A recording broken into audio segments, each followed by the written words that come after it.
મહુવા તાલુકાના રાજકારણમાં ફરી એકવાર ગરમાવો જોવા મળી રહ્યો છે। એક સમયના દિગ્ગજ નેતા અને તત્કાલીન મુખ્યમંત્રી નરેન્દ્ર મોદી સામે ભાજપમાં જ રહીને મોરચો માંડનારા કનુભાઈ કળસરિયાએ ફરી રાજકીય મેદાનમાં મોટી એન્ટ્રી કરી છે। આવનારી સ્થાનિક સ્વરાજની ચૂંટણીને ધ્યાનમાં રાખીને કનુભાઈ કળસરિયાએ મહત્વપૂર્ણ જાહેરાત કરી છે।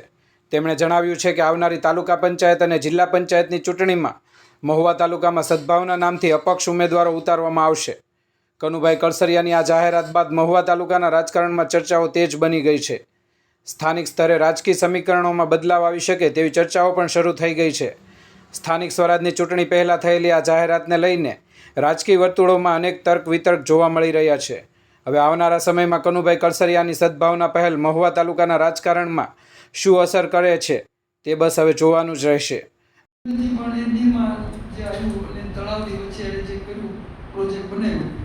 મને જ્યારે ખબર પડી ત્યારે એની બધી મંજૂરીઓ લઈ લીધી હતી, એટલે પછીથી એની સામે લડ્યા વગર બીજું કોઈ ઉપાય નહીં, જે પરિણામ આવવું આવે એમ કરીને એ આંદોલન ખૂબ પેલું થયું। આંદોલન પછીથી જે નિર્ણયો લેવા જોઈએ, પોલિટિકલ સૂઝવાળા હોવા જોઈએ, હમણાં ભરતભાઈ કીધું એમ એ ગુને અથવા કુશળતાનો અભાવ, જેથી કરીને જે નિર્ણયો લીધા એ બરાબર વ્યાજબી ન નીકળ્યા અને આપણને એટલી સફળતા ન મળી। પણ મૂળ જે ખેડૂતોનું કામ છે, દરિયાકાંઠાને બચાવવાનું કામ હાથમાં લીધું હતું, એ કદી કોઈ રીતે છોડી શકાય એમ નહોતું, એટલે એને વળગી ગયા।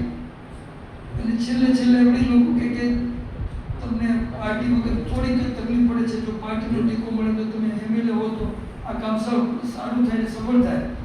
એટલે વળી પાછું છેલ્લે કોંગ્રેસ પાર્ટીમાં ઝંપલાયું, પણ એમાં પણ ઉલટાને આપણને એમાં નિષ્ફળતા મળી।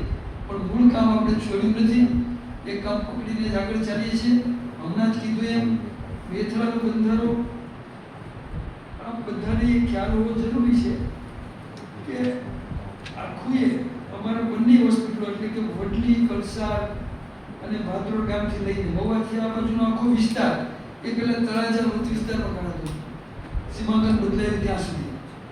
એટલે આ બંને પ્રોજેક્ટ મારા વિસ્તારમાં આવતા હતા, નિકોલ અને માલણ।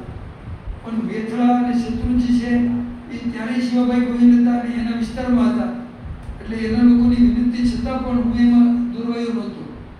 પછી જ્યારે મને ખ્યાલ આવ્યો, ત્યારે શિવાભાઈ ધારાસભ્ય મટી ગયા અને બેન એની જગ્યાએ આવ્યા, ત્યારે મેં જોયું, જાણ્યું તો એવું જાણવા મળ્યું કે માલણ અને નિકોલ ક્યારેક તમે બધાએ જોજો, મેં અહીંયા એકવાર જાહેર આમંત્રણ આપેલું કે જો તમે બધા સંપીને આવો એક બસ કરીને 40ની, તો તમને બપોરે જમાડીએ,